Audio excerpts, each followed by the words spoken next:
Ukraine has hit a major ammunition depot, sending a mushroom cloud into the sky some 400 miles inside Russian territory. But Moscow has hit back with massive airstrikes on two cities, and both sides are blaming each other for a fire on a gas metering station in Sudzha in Kursk Oblast.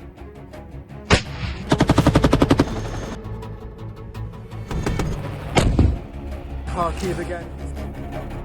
My name is Jerome Starkey. I'm the defence editor at the Sun newspaper, and this is Frontline, your weekly roundup of the most important news from the war in Ukraine. It's been a busy week on and off the battlefield. We're going to start with what's been happening in the war, the hot war. Most spectacularly, footage from the Engels 2 airbase in Sabotage inside Russia, which is home to Russia's Tupolev 160 strategic and nuclear-capable bombers. This is an airfield that Russia has repeatedly used to prosecute its war against Ukraine. Explosions caused by a strike, a drone strike, we believe, on an ammunition depot, sent an enormous mushroom cloud billowing into the sky. A display, a show of Ukraine's strength, audacious long-range strike, and clearly successful. It was reminiscent of a similar strike and similarly enormous mushroom cloud that billowed out of another ammunition depot to the north of Ukraine last year. These strikes have been really successful, or had a real significant impact, I should say, in degrading Russia's ability to arm its troops, whether that's providing ammunition shells, as we saw from that previous strike in Pskov. This one, we're not sure yet exactly what the ammunition was. It was on an airbase. Of course, it may have been munitions for the aircraft base there. It may have been munitions stored there for other weapons used closer in to the front line. But Russia has hit back. I mean, Russia said, by the way, that there were 130 drones fired that night when Engels was hit, some 54 in the area of Saratov. That same evening, there were 30 explosions heard in Kropyvnytsky in central Ukraine, that is to the west of Dnipro, major city. Huge explosions, some people describing that as carpet bombing. And then just the night after that, we saw massive strikes triggering blazes across Odessa. The hot war is raging, and that might come as a surprise to people not paying close attention to the war, because there's lots of talk about peace and lots of talk about ceasefires, but they haven't kicked in meaningfully. In that most recent wave of strikes, Ukraine said Russia fired some 214 one-way kamikaze attack drones. It shot down about half of them. It jammed just over 80, but that still leaves about 19 or 20, which we understand likely got through. And conversely, Russia said Ukraine fired 43 drones at it in that same overnight attack. There's also been this really dramatic footage, drone footage, of an inferno raging at a gas metering station in Sudzha in Russia's Kursk Oblast. Now, this is significant for a number of reasons. Kursk, obviously, the area where Ukraine launched its spectacular surprise attack into sovereign Russian territory in August, and it's in Kursk that Ukrainian forces have been forced to retreat very rapidly over the last couple of weeks. Significant also because this is a blaze from a gas meter which monitored gas that was piped, that used to be piped from Russia across Ukraine into Europe. Significant because all that has been agreed as a result of Donald Trump's efforts to broker a peace plan, ceasefire, has been a limited pause on strikes on energy infrastructure. And so that is why both sides are blaming each other for this attack, because this is clearly damage, a fire at a piece of energy infrastructure.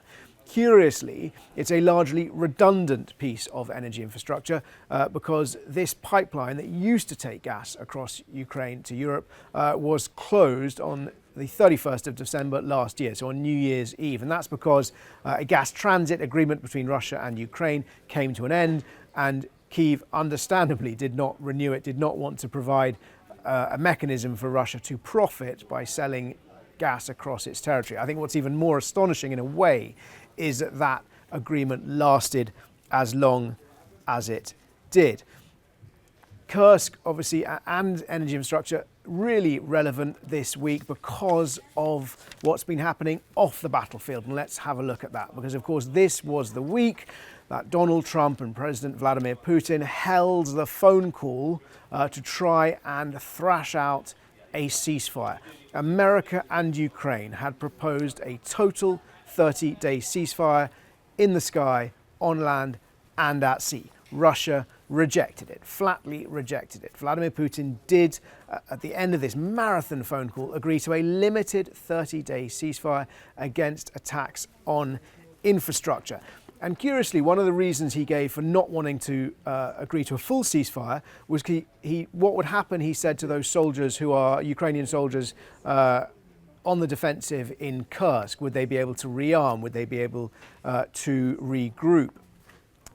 And while we're on Kursk, it's interesting because Donald Trump claimed that there were thousands of soldiers in a horrible position, totally surrounded, and he warned that they were going to be massacred, and he appealed to Putin's mercy not to massacre them.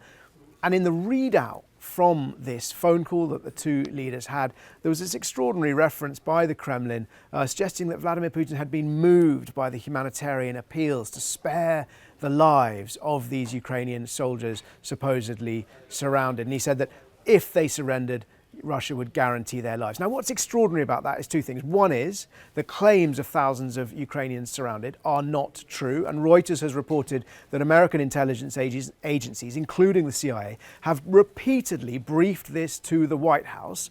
But Donald Trump has repeatedly continued to repeat false Russian claims about thousands of soldiers surrounded. What's also astonishing is that what the Kremlin said Putin had agreed to as an act of mercy was not an act of mercy at all. He was agreeing to spare the lives of soldiers who surrender. Now that is simply following the most simple, one of the most basic rules of war on the treatment of prisoners of war. It was a duty, not a mercy, but also I think simultaneously an insight into the Kremlin's position, and perhaps an indication that all of those cases of prisoners of war being executed on the battlefield, which we've talked about many times on this show, Ukraine has claimed that it's been a Russian policy to execute prisoners of war. The fact that Putin considers it an act of mercy and within his gift to order his soldiers to stop executing prisoners of war suggests that perhaps Ukraine has been right about that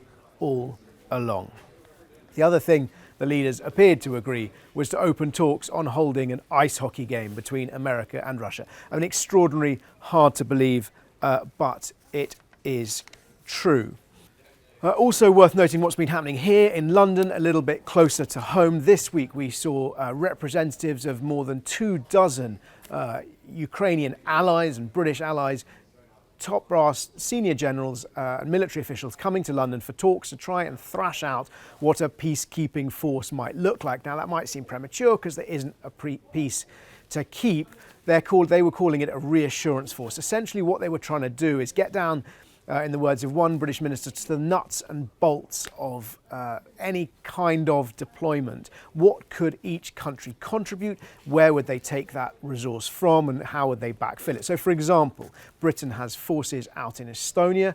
Prince William currently visiting them this week in a sort of deliberate but discreet, I suppose, show of Britain's support for NATO, for Estonia, and indeed for Ukraine, because Prince William was wearing a bracelet in the Ukrainian colours. Britain has forces out in Estonia. If it were to deploy some 5,000 to Ukraine in a peacekeeping or a reassurance force, whatever it's called, they might come from Estonia, for example. There's also been suggestions that there was a momentum growing more for an air force role and a naval role, so an air and naval support role, instead of perhaps boots on the ground. Vladimir Putin has said that sending NATO forces of any description to patrol or police a peace agreement would be a red line for Moscow. He doesn't want NATO troops in Ukraine. That goes back to one of his sort of fundamental complaints about NATO expansion eastward. Number 10, British government sources insisting that they still are keeping that option of putting boots on the ground on the table, that they're still committed to it in principle. We've also seen today a fire at a substation in West London, which has closed Heathrow Airport. I'm just going to touch on this very briefly because as yet there is no suggestion, no proof, no evidence of who's behind it. But there is inevitably speculation that this could be an act of Russian sabotage. We've seen Dmitry Medvedev, former Russian president, Putin's stooge and blowhard mouthpiece, taunting Britain to blame Russia on Twitter. But we've also seen very considered expert analysis from people who understand Russian sabotage, suggesting that this has the hallmarks of a Russian attack. That's not to say they've done it, but it's certainly the thing they might have looked at. It happened hours after those defence chiefs were in London for that meeting, and it follows a drumbeat of warnings from spy chiefs in this country and around Europe about Russian, reckless Russian sabotage. We heard from the head of Britain's MI6 saying that Russia's intelligence services had gone feral, and we know they are accused of arson attacks in Germany, in Poland, and indeed in Birmingham. Thank you for watching Frontline. If you've got any questions, please ask them in the comments below and I'll do my best to answer as many as I can next time. And if I can't answer them on the show, then I will answer them. I'll get into the comments myself and answer them there. And of course, remember, if you'd like to join Frontline for early access to exclusive members-only content, then you can do that by clicking the link that'll be showing up now. You can find it at the end of the episode as well, and links in the show notes. Thousands of comments from last week's shows. Thank you very much. There are 4 questions I'm going to look at today. Number 1, can Russia use Starlink? It's a really interesting question. Quick recap. Starlink are the satellite internet terminals provided by Elon, that are owned by Elon Musk. They have been really, really helpful for Ukraine's military. They are sort of essentially white satellite plates about this big, which speak directly to satellites and provide broadband speed internet connections. Ukraine has used that for its troops to communicate. It used it for some of its drones, its autonomous vehicles, to communicate as they went towards their targets, although that was short-lived because Musk turned off Starlink in certain areas. Russians have used Starlink. That is a fact. We understand there were reports in 2024, early 2024, that Russians were getting these terminals shipped to Dubai and then smuggling them into Russia from there and then getting them to the front lines. However, Starlink have denied categorically that its services are available to Russia writ large because of sanctions against Russia. What appeared to have been happening was that Russians were able to use these terminals in occupied parts of Ukraine, because very simply put, the service can be geo-fenced. So Starlink can limit where it works geographically by only accepting or responding to transmissions and only broadcasting data to certain areas on the planet as these satellites orbit the world. And they work inside Ukraine. Starlink says not inside Russia.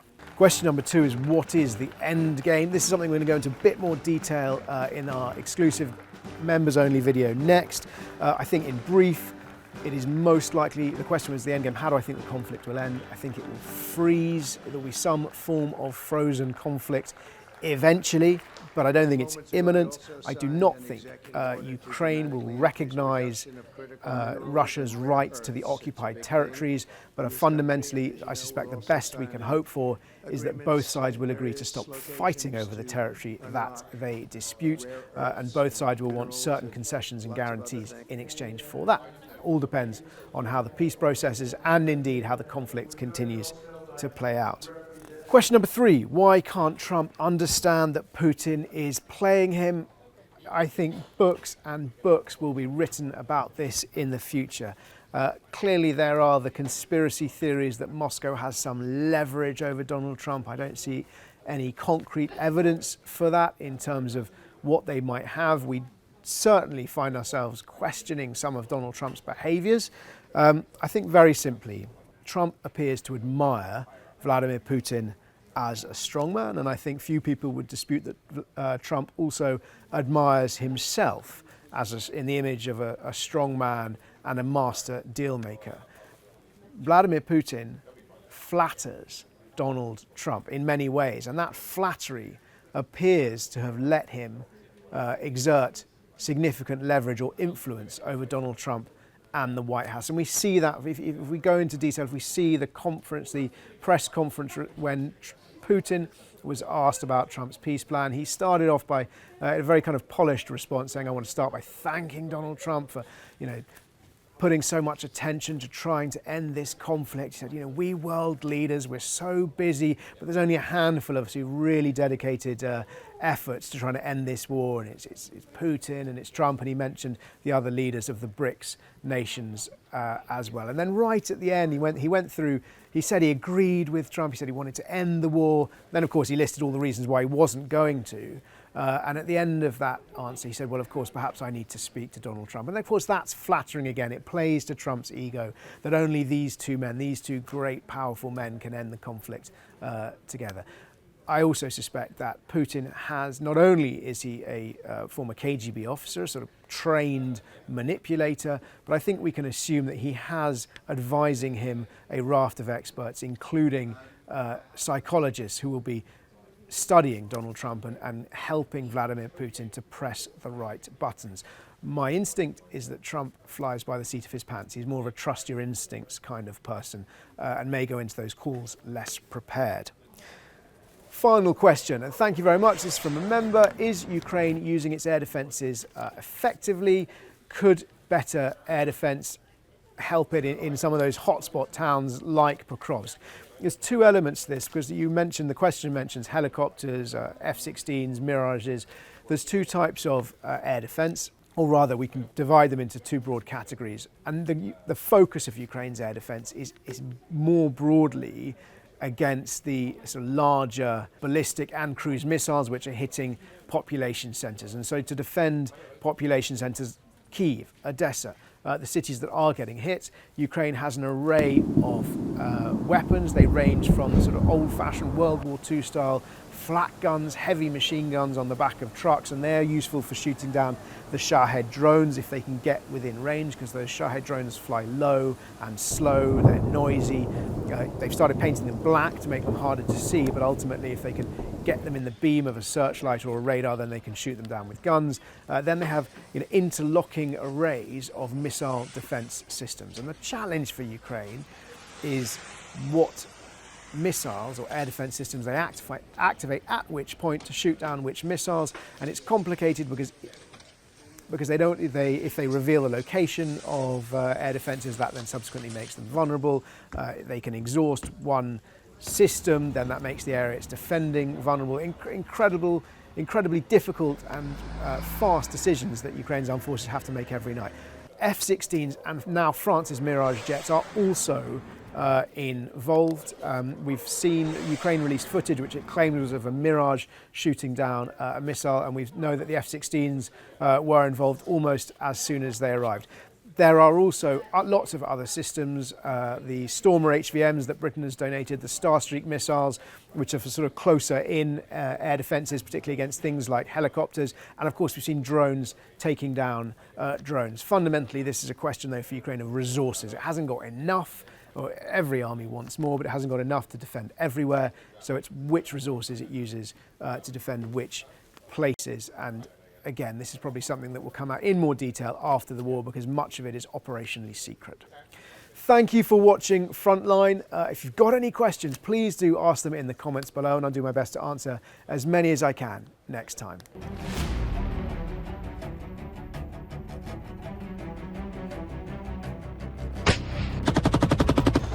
We're in a Ukrainian armoured vehicle and we're heading towards the Russian border.